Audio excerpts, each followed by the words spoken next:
우리는 종종 피 한 방울 섞이지 않은 남남이라는 말을 듣습니다.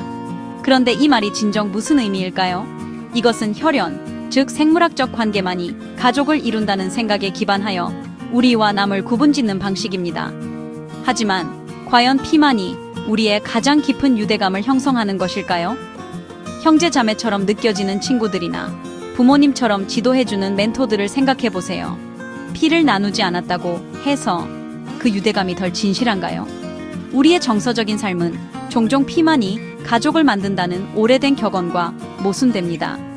이 문구를 탐구하는 것은 단순히 언어에 대한 것이 아니라 인간이 된다는 것과 우리가 어떻게 관계를 형성하는지에 대한 것입니다. 어쩌면 우리를 진정으로 묶어주는 유대감은 피만으로는 설명할 수 없을 만큼 더 복잡하고 더 의미 있는 것일지도 모릅니다. 과학적인 이야기를 해봅시다. 우리가 혈연 관계라고 말할 때 우리는 실제 혈관 속의 피가 아니라 유전자에 대해 이야기하는 것입니다.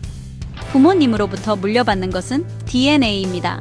각 부모로부터 절반씩 받은 독특한 유전 정보의 집합이죠. 여러분의 피는 여러분의 DNA 설계에 따라 여러분의 몸이 스스로 만듭니다. 진정한 연결은 피 자체가 아니라 유전자 안에 있습니다. 부모님을 요리사에 비유해 보세요.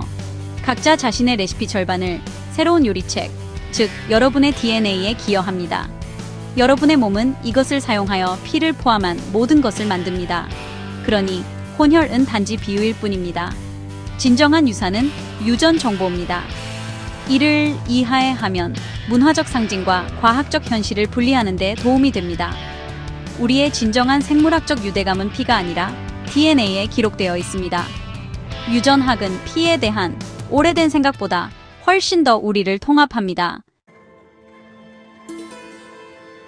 놀라운 사실이 있습니다.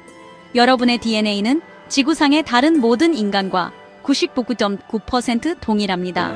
그 작은 0.1%의 차이가 우리의 모든 다양성, 즉 외모, 재능, 심지어 건강까지 설명합니다.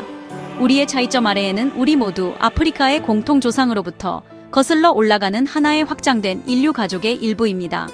순수한 혈통이나 깊은 생물학적 분리라는 생각은 유전적 증거에 비추어 볼 때 설득력이 없습니다. 우리는 모두 광대하고 공유된 유전서 전의 공유도 유전적 유산으로 연결된 먼 사촌들입니다. 다음에 다른 사람을 만날 때 기억하세요. 여러분은 99.9% 동일합니다. 우리의 진정한 연결은 피보다 깊습니다.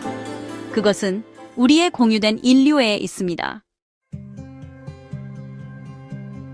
만약 피가 친족관계의 과학적 근거가 아니라면 왜 그렇게 강력한 상징일까요? 고대인들에게 피는 탄생, 상처, 죽음에서 볼 수 있었고 그것은 삶 자체의 은유가 되었습니다.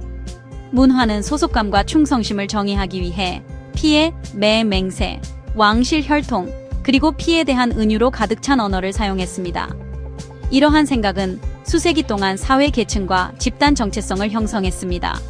하지만 오늘날 우리는 이것이 강력한 상징이지 과학적 사실이 아니라는 것을 알고 있습니다. 혈연에 대한 우리의 강조는 생물학적 필연성이 아니라 문화적 이야기입니다. 우리의 이해가 발전함에 따라 우리는 가족을 단순히 혈연 문제 이상으로 볼 수 있습니다. 오늘날 가족은 공유된 DNA 이상의 의미를 가집니다. 입양, 재혼 가정, 그리고 선택된 가족은 사랑, 헌신, 그리고 공유된 경험이 진정한 친족 관계를 만든다는 것을 보여줍니다. 새 부모와 새 형제 자매는 생물학이 아니라 인내와 공유된 삶을 통해 유대감을 형성합니다.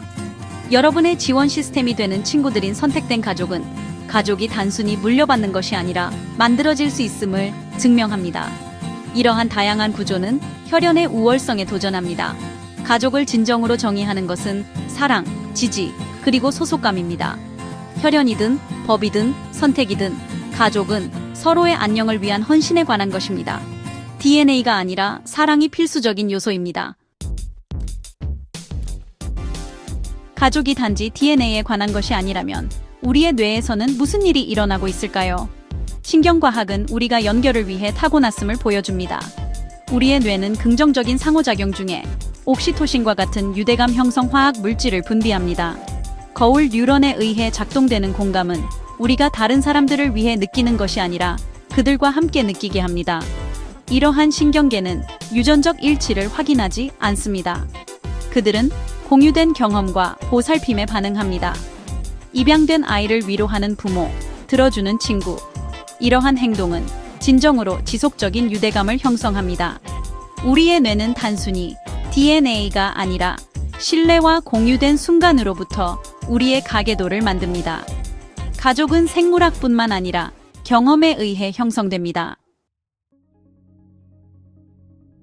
가족의 진정한 마법은 공유된 추억과 공감에 있습니다.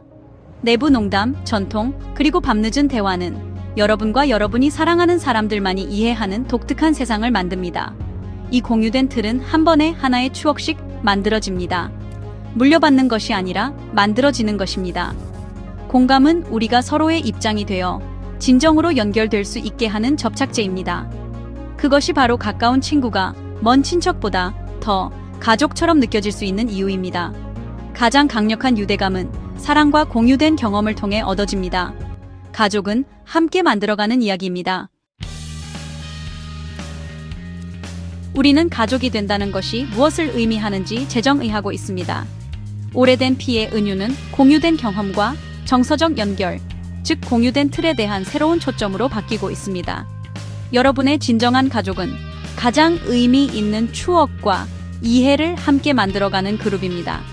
이러한 변화는 유전학보다 존재, 공감, 그리고 공유된 역사를 중요하게 여깁니다.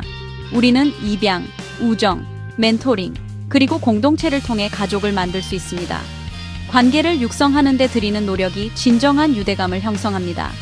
함께 공유된 틀을 만든다면 누구든 가족이 될 수 있습니다.